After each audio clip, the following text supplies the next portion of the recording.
आप सबका यहाँ पर मैं स्वागत करता हूँ। आज हम देखने जा रहे हैं कि स्मार्ट बोर्ड को ऐसे इजीली हम कैसे यूज़ कर सकते हैं। सबसे पहले हम यहाँ पर देख रहे हैं, यहाँ पर स्मार्ट बोर्ड को जहाँ पर यूज़ किया जाता है वो एप्लीकेशन है। इसको ओपन करेंगे, ये हमारा सबसे पहला पेज हमें देखने को मिलेगा। आज उसके मेनू में कैसे यूज करते हैं वो पहले समझ लेते हैं। सबसे पहले मान लो कि जैसे ही हम न्यू करके पहला पेज निकालते हैं तो हमारा ब्लैंक पेज आ जाएगा। अब सबसे पहले हमें मान लो कि ये हमारा जो पीछे पेज है उसको चेंज करना है, तो यहाँ पर थीम लिखा हुआ है।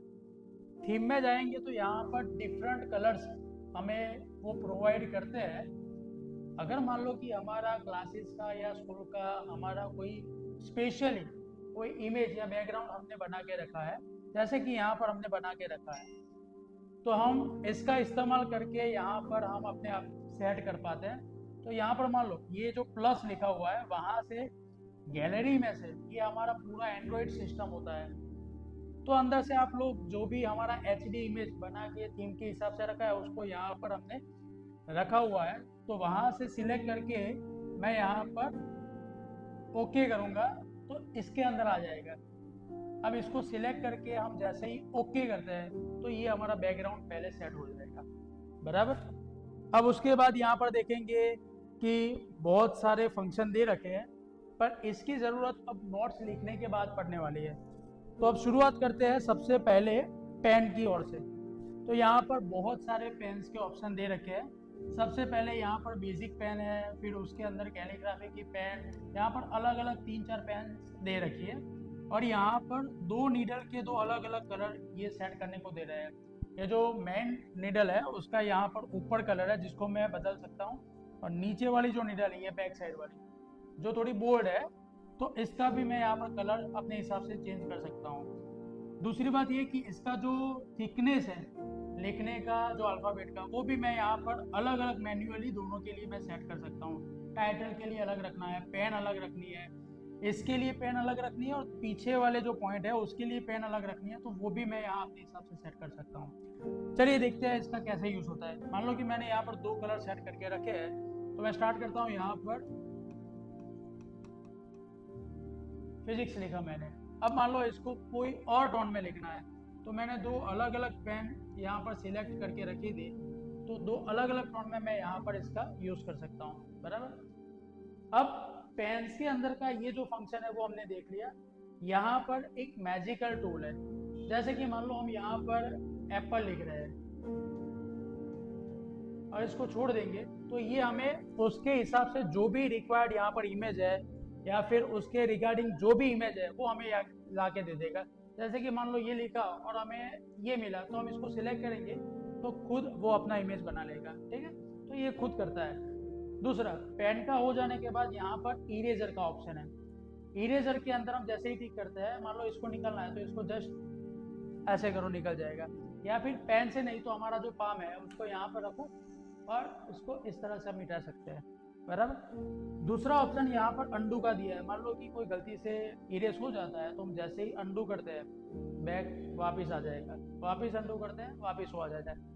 फिर से निकाल देना है तो रेडो करेंगे तो यहाँ से निकल जाएगा। मतलब पेन समझ में आ गया, फिर हमारा यहाँ पर इरेजर है वो क्लियर हो गया, और दूसरा है यहाँ पर अंडू एंड रेडो। मान लो यहाँ पर लिखा हुआ हमें कुछ भी नहीं चाहिए, तो मैं क्लियर ऑल करता हूँ तो यहाँ से पूरा मिट जाएगा, बराबर। चलो अंडू करके वापस ले आते हैं। अब बात यहाँ पर होती है पहला ऑप्शन, सिलेक्ट वाला। सिलेक्ट वाला ऑप्शन सिलेक्ट करने के बाद यहाँ पर जो भी हमें सिलेक्ट करना है उसको मैं पहले यहाँ पर ऐसे मार्क करूँगा। अब इसको हम यहाँ से वहाँ ले जा सकते हैं, उसकी साइज में प्लस माइनस कर सकते हैं कुछ इस तरह से। ये हुआ इसका मैनुअल साइज का ऑप्शन। अब मान लो यहाँ पर मुझे सिर्फ एस को ही बड़ा करना है, तो मैं इसको मैन्युअली एस को बड़ा करके और यहाँ पर उसकी साइज बढ़ा सकता हूँ। ये मान लो मैंने एक अलग से अल्फ़ाबेट को सिलेक्ट किया और उसको बड़ा किया। मान लो उसका कलर चेंज करना है मुझे, तो यहाँ पर पहला ऑप्शन दिया है कलर का। 4 कलर दिए हैं, इसमें से कोई भी कलर आप इसके अंदर सेट कर सकते हो, ठीक है। अब मान लो मुझे यहाँ एस लिखा हुआ है, इसको मैंने सिलेक्ट किया। अब यहाँ पर देखो स्मार्ट राइट करके ऑप्शन है। अगर मैं इसको ऐसे क्लिक करता हूँ तो वो एक कंप्यूटराइज जो अल्फ़ाबेट है उसके अंदर कन्वर्ट कर लेगा। मैं एक एग्जांपल दे रहा हूँ। मान लो कि यहाँ पर हमने एप्पल लिखा, ठीक है। अब इसको मैं टाइटल प्रॉपर कंप्यूटर टाइपिंग करते हैं उस हिसाब से देना चाहता हूँ, या फिर मैं नोट्स को प्रॉपरली बनाना चाहता हूँ, तो मैं क्या करूँगा, इसको सिलेक्ट करूँगा, उसके बाद स्मार्ट राइट कर लूँगा, तो ये अपने आप ही एप्पल को कंप्यूटर टाइप करने के जो अल्फ़ाबेट है उसके अंदर सेट कर लेगा। अब मान लो यहाँ पर दूसरे और ऑप्शन है जैसे सर्च, तो एप्पल क्या है उसके बारे में मैं सर्च करना चाहता हूँ, और अगर हमारा यहाँ पर नेटवर्क कनेक्ट किया हुआ है तो जैसे ही सर्च करता हूँ, अभी नहीं करूँगा, सर्च करता हूँ तो मैं उसके बारे में कुछ गूगल से जान पाऊँगा। यहाँ पर ये नॉर्मल ऑप्शन है, जो जैसे हम नॉर्मल एडिटिंग में देखते हैं कि इसको फ्लिप कर सकते हैं। फ्लिप में दो ऑप्शन है, वर्टिकल फ्लिप करना है तो ये वर्टिकल हो जाएगा, हॉरिजॉन्टल करना है तो यहाँ पर हॉरिजॉन्टल भी हो सकता है, बराबर। तो अगर हम ड्राइंग कर रहे हैं तो इस हिसाब से हमारा ये फंक्शन काम करेगा। अब यहाँ पर दिया हुआ है फोर्थ ऑप्शन क्लोन का। अब जैसे ही हम क्लोन करते हैं तो ये कॉपी बनाता जाएगा, इसके जितने भी कॉपी बनाने हैं हम क्लोन से बना सकते हैं। अगर नहीं चाहिए तो डिलीट। अगर मैं यहाँ पर ये नहीं चाहता हूँ ये दो कॉपी, तो इसको मैं सिलेक्ट करके डिलीट कर सकता हूँ। मतलब सिलेक्ट का ऑप्शन हमने देख लिया, पेन का देख लिया, इरेजर का हो गया, और क्लियर ऑल का हो गया। अब बात करते हैं मैथ्स वाले या फिजिक्स वाले जो है वो यहाँ पर रूलर की ज़रूरत पड़ती है, ठीक है। अब यहाँ पर हमारे हिसाब से सारे दिए गए, मैं किसी को सैंपल लेके आपको बता देता हूँ, सारे के सारे एक ही फंक्शन से काम करेंगे। यहाँ पर मान लो मैंने सिलेक्ट किया स्केल को। अब इसको सबसे पहले यहाँ पर साइज के हिसाब से हम अपने स्केल को बढ़ा सकते हैं कुछ इस तरह से, या फिर इसको कम भी कर सकते हैं, बराबर। अब मान लो यहाँ पर मुझे कोई सेंटीमीटर के हिसाब से बच्चों को बताना है कि मुझे 5 सेंटीमीटर का कोई लेंथ यहाँ पर लेना है, तो मैं यहाँ पर अपना जो पेन सिलेक्ट करूँगा और 0 से लेके 5 तक मैं कहीं पर भी ऐसे ऐसे करूँगा, ये अपना लेंथ जो है वो प्रॉपरली लीनियर में ही बनाएगा। सिमिलरली जितनी भी लेंथ चाहिए यहाँ पर लिखी हुई होगी 18.48, हमें यहाँ पर नहीं देखना है, यहाँ पर देखना है। मान लो यहाँ पर 20 का बनाना है, तो मैं यहाँ पर 0 से लेके 20 यहाँ पर देखूंगा, मुझे 20 तक जाना है, यहाँ पर जहाँ 20 आता है वहाँ पर आके रुक जाना है, मतलब ये हमने 20 सेंटीमीटर का अप्रोक्स लेंथ बना लिया। अब यही ऑप्शन मान लो इसको नहीं यूज़ करना है तो यहाँ पर क्रॉस दिया हुआ है, कैंसिल कर लो जस्ट। रूलर में जाते हैं, अब एंगल की बात करते हैं। यहाँ पर मान लो हमें 30 का एंगल बनाना है, तो अभी ये जो कर्सर है, ठीक है, इसको हम सेट करेंगे 30 के ऊपर। यहाँ पर देखो 40 का एंगल है, इसको सेट करेंगे यहाँ पर जब तक 30 लिखा हो। अब करना क्या है, हमें ओके करना है, तो आप देखोगे इसके पीछे 30 का एंगल बन चुका है। अब मान लो एक दूसरा एंगल भी इसी के साथ बनाना है, तो इसको जैसे था वैसे ही सेट कर लो, और ये जो कर्सर है इसको घुमाओ, और मान लो 120 का एंगल भी इसी के अंदर बनाना है, तो यहाँ पर 120 सेट करो। मान लो हमें दूसरे कलर में बनाना है, तो यहाँ पर येलो कलर को मैंने सिलेक्ट किया, बराबर, और जाके मैंने यहाँ पर टैप किया, तो यहाँ ये अपना जो कलर है वो येलो में बना देगा कुछ इस तरह से। तो बच्चों को एक ही साथ 2-3 जितने भी एंगल बनाने हैं वो इस तरह से हम बना सकते हैं। इसकी साइज प्लस माइनस करनी है तो आप अपने हिसाब से कर सकते हो, और अगर नहीं ज़रूरत है तो इसको आप यहाँ से हटा सकते हो। ये एक हमारा रोटेशन का ऑप्शन दे रखा है। अगर मान लो हम थियोरम पढ़ा रहे हैं और बच्चों को किसी एंगल को रोटेशन के साथ सेट करवा के बताना है तो इस तरह से बता सकते हैं। चलो यहाँ से हटा सकते हैं। बस ऐसे ही आप रूलर का इस्तेमाल अलग अलग फॉर्म में यहाँ से कर सकते हो। आगे चलते हैं। यहाँ पर इन्होंने दे रखा है शेप का ऑप्शन। अब यहाँ पर एक अच्छी मज़ेदार बात यह है कि यहाँ पर 2D के शेप भी है और यहाँ पर 3D भी रखे हुए हैं। 2D की बात करूँ तो जैसे मुझे यहाँ पर सर्कल, फिर एलिप्टिकल पाथ, अलग अलग फॉर्म में यहाँ पर इन्होंने शेप दे रखा है, तो यहाँ से जो भी चाहिए हम ले सकते हैं। पर इसमें मान लो कि ये हमने सर्कल बनाया, बराबर, तो अपने हिसाब से यहाँ पर हम सर्कल बना सकते हैं। अब मान लो इसको हमने सिलेक्ट किया, सिलेक्ट करने के बाद यहाँ पर फ्रेम का ऑप्शन दे रखा है। फ्रेम में मान लो हमने यहाँ पर डैश वाला ऑप्शन किया, तो ये जो हमारा सर्कल है वो डैश के फॉर्म में हो जाएगा। हमें मान लो इसका थिकनेस बढ़ाना है तो मैं ये बोल्ड करूँगा, कलर चेंज करना है तो कलर चेंज करूँगा, और फिर मैं हट जाऊँगा। तो हम जैसे जैसे चेंज करते हैं वैसे वैसे वो इसका मोड बदलता जाएगा। आगे फिर से सिलेक्ट करता हूँ, यहाँ पर फिल लिखा हुआ है। अगर मान लो इसको मुझे कलर से बढ़ना है, यहाँ पर जो भी कलर दिया है मैं उसको टिक करूंगा और हट जाऊंगा तो वहां पर वो कलर फिल हो जाएगा। तो ये हुई शेप की बात। अब शेप के अंदर भी यहाँ पर 3D कुछ मॉडल दे रखे हैं इन्होंने, जैसे कि मुझे यहाँ पर सिलेंडर दे रखा है, तो मैं सिलेंडर पर क्लिक करूंगा, जो भी कलर मुझे चाहिए, जैसे कि मुझे यहाँ पर येलो कलर का सिलेंडर बनाना, तो येलो पर क्लिक करो और यहाँ पर जैसे ही आप मर्जी चाहे वैसे सिलेंडर यहाँ पर ड्रॉ कर सकते हो।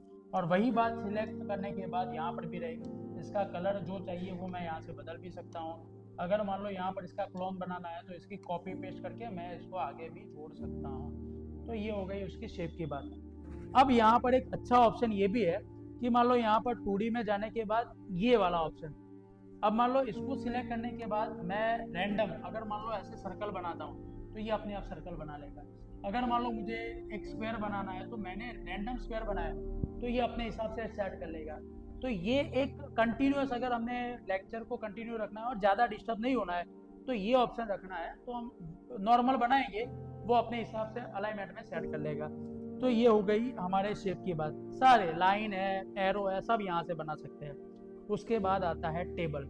अब टेबल को यहाँ इंसर्ट करने से पहले मैं आपको ये बताता हूँ कि यहाँ से हम पेज को ऐड कर सकते हैं। मैं यहाँ पर जितने भी पेज ऐड करना चाहूँ 1 बाय 1 कर सकता हूँ, और यहाँ पर हम क्लिक करेंगे तो ये सारे के सारे पेज यहाँ पर खुलते जा रहे हैं। मान लो मैं नया पेज लेना चाहता हूँ तो यहाँ पर क्लिक करूँगा तो सेकंड पेज आ जाएगा। फिर से फर्स्ट पेज पर जाना है, यहाँ पर क्लिक करूँगा, फर्स्ट पे आ जाऊँगा। सेकंड पे जाना है, सेकंड पे क्लिक करूँगा, यहाँ से एग्जिट कर लेंगे। ये मान लो हमने नया पेज लिया। अब यहाँ पर बात कर रहे थे टेबल के बारे में। अब टेबल में देखो यहाँ पर इन्होंने थोड़ा गाइडलाइन हमें दे रखा है कि कैसा टेबल चाहिए। मान लो हमें यहाँ पर 1 2 3 4 5 कॉलम चाहिए और 3 यहाँ पर रो चाहिए, तो मैं इतना यहाँ पर अरेंज करके 5 क्रॉस 3 का यहाँ पर टेबल बना के रखा है। जैसे ही मैं इंसर्ट करता हूँ वो टेबल यहाँ पर आ जाएगा। सिलेक्ट करना है, इसको सिलेक्ट करो और इसको जहाँ पर भी आपको सेट करना है वहाँ पर कर सकते हो। अगर मान लो इसको बड़ा करना है, छोटा करना है, तो यहाँ पर इन्होंने कॉर्नर दे रखा है, तो इस हिसाब से हम इसको बड़ा छोटा कर सकते हैं। इसको छोटा करते हैं, मान लो कि हम यहाँ पर लिखना चाहते हैं, बराबर। अगर मान लो गलती से ये हमारा पहले टेबल इतना बढ़ गया, अभी एक और कॉलम की जरूरत है, तो कुछ भी नहीं करना है, यहाँ पर प्लस कर लेना है तो ऑटोमेटिक वो बढ़ा लेगा। हमें एक रो चाहिए ज्यादा, तो यहाँ से प्लस करेंगे तो वो अपने हिसाब से रो को ऐड करता ही जाएगा। अगर मान लो इसमें से एक रो कम करनी है तो यहाँ पर माइनस लिखा हुआ है, माइनस करो वो हट जाएगी, माइनस करो हट जाएगी। कॉलम निकालना है, माइनस करो वो कॉलम निकल जाएगा। अब लिखने की बात करते हैं, तो यहाँ पर मान लो पेन को सिलेक्ट किया हमने और टाइटल लगा के स्टार्ट किया। जैसे कि मैं यहाँ पर लिख रहा हूँ कुछ भी, ये लिख दिया। अगर मान लो मेरा कंटेंट थोड़ा ज़्यादा हो जाता है और मुझे उसी कॉलम में रहना है तो मैं और भी यहाँ पर लिखता जाता हूँ, तो ये कॉलम को ऑटोमेटिकली बढ़ाता जाएगा, डिस्प्लेस करता जाएगा। मतलब ये इसके अंदर एक ऑप्शन अच्छा है, बराबर। तो टेबल का हम जैसे चाहे उस हिसाब से हमारा यहाँ पर यूज़ कर सकते हैं। उसके बाद आता है माइंड मैप। यहाँ पर हमें मान लो कि जैसे कि सोशल स्टडी का कोई सब्जेक्ट है या फिर हमें फॉर्मूला शीट बनानी है, तो ये एक अच्छा ऑप्शन है हमारे अंदर कि माइंड मैप में यहाँ पर अपने जो भी पेटा क्वेश्चन के अंदर कुछ भी अगर हमें लिखना है, यूनिट के डायमेंशन, वो ऐसे हम सेट करके लिख सकते हैं, ठीक है। तो ये आप अपने हिसाब से प्रैक्टिकली जब भी यूज़ करो तब इस हिसाब से यूज़ कर सकते हो। उसके बाद आता है स्टिकी नोट्स। मान लो कोई हमारा नोट्स बन रहा है क्लास में और उसमें कोई फॉर्मूला आता है कि जो हमें बच्चों को प्रॉपरली याद रखना है कि इसको आपको याद रखना पड़ेगा, तो यहाँ पर स्टिकी नोट का ऑप्शन है। यहाँ पर आप जो भी मैन्युअली, जैसे कि मैं यहाँ पर लिख देता हूँ कोई भी नोट और मैं ओके करता हूँ, तो वो नोट बन के वहाँ पर बाजू में चिपक जाएगा। जैसे कि मुझे लिखना है कुछ भी, यहाँ पर मैं ABC लिख के छोड़ देता हूँ, इसका जो भी कलर है यहाँ पर सेट करके ओके करता हूँ, तो वो नोट बन के वहाँ पर सेट हो जाएगा, ठीक है। तो ये हमारा एक स्टिकी नोट का भी ऑप्शन सही था। उसके बाद आता है यहाँ पर प्रीव्यू। प्रीव्यू में क्या होता है, ये हम अपने हाथों से इसको प्लस माइनस कर सकते हैं। ये कितना % बड़ा होता है, छोटा होता है, ये यहाँ पर लिखा होता है। मान लो कि हमें पर्टिकुलर यही चीज़ बच्चों को बतानी है, तो मैं इसको जूम करूँगा और यही हाईलाइट कर पाऊंगा।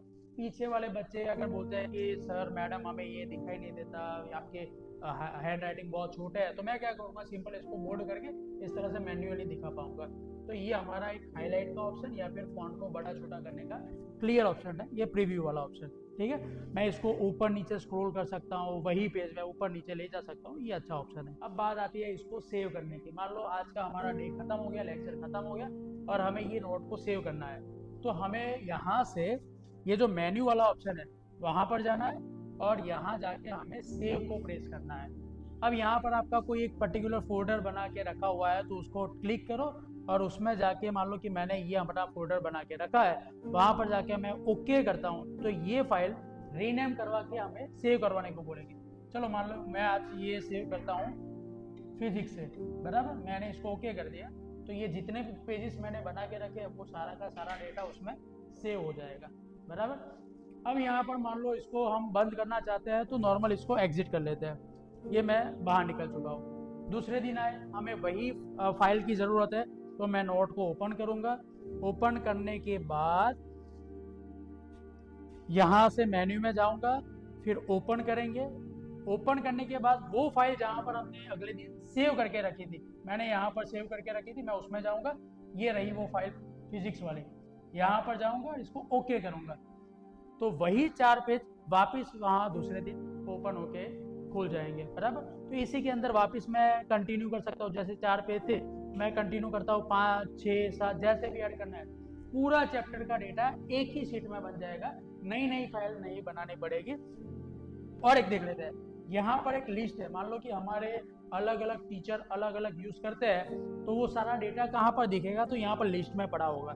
ये सारा का सारा डेटा हमारा जितने भी सब्जेक्ट वाइज जो भी है जैसे जैसे सेव होता है वो यहाँ पर सेव रहेगा। मुझे मान लो दूसरे दिन आके यहाँ से कोई भी केमिस्ट्री के टीचर आए और उनको अपना सीट चाहिए तो यहाँ से जस्ट क्लिक करेंगे, जो भी नेम से सेव किया होगा उसको जस्ट क्लिक करेंगे, वो ओपन हो जाएगा। तो अभी हमारा ये डेटा हमने ये सेव करके रखा है तो ये यहाँ पर है, बराबर। और एक बार यहाँ मेन्यू में जाएंगे, मेन्यू में जाने के बाद मान लो कि हमें ये एक्सपोर्ट करना है, बच्चों को ये पीडीएफ फॉर्म में दे देना है, तो यहाँ पर जाएंगे हम एक्सपोर्ट में। एक्सपोर्ट में जाने के बाद यहाँ पर बहुत सारे ऑप्शन है। हम इमेज के साथ उसको सेव करना चाहते हैं अलग अलग, पीडीएफ के साथ, एसवीजी मतलब इसका अपना खुद का है। मान लो कि ये बोर्ड में से दूसरे बोर्ड में ले जाना है तो ये नीचे वाले ऑप्शन है, इसको हमें नहीं करना है, ये पीडीएफ में कन्वर्ट करेंगे।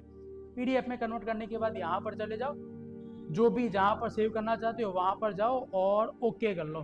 तो ये हमें पूछेगा, मैं यहाँ पर वापस कर लेता हूँ फिजिक्स ABC, सेव करता हूँ तो ये हमारा एक पीडीएफ फॉर्म में सेव हो जाएगा। अभी आपको ओपन होके मैं बता देता हूँ, ये हमें पूछेगा ओपन करने को, हम इसमें से ये रहा वो फाइल, इसको हम जस्ट ओपन करते हैं और चेक करते हैं तो हमारा वही फाइल जो पूरा चैप्टर का हमने सेव किया है वो हमें पीडीएफ के फॉर्म में मिलेगा। वेट,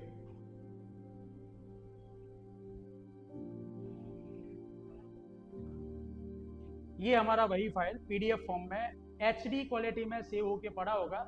हम वहां से ये फाइल को शेयर करके अपने बच्चों को भेज सकते हैं। तो ये एक बेसिक वीडियो था स्मार्ट बोर्ड को कैसे यूज करते हैं। अगर इतना हमें पता है तो हम इजीली स्मार्ट बोर्ड को यूज कर पाएंगे। Thank you very much.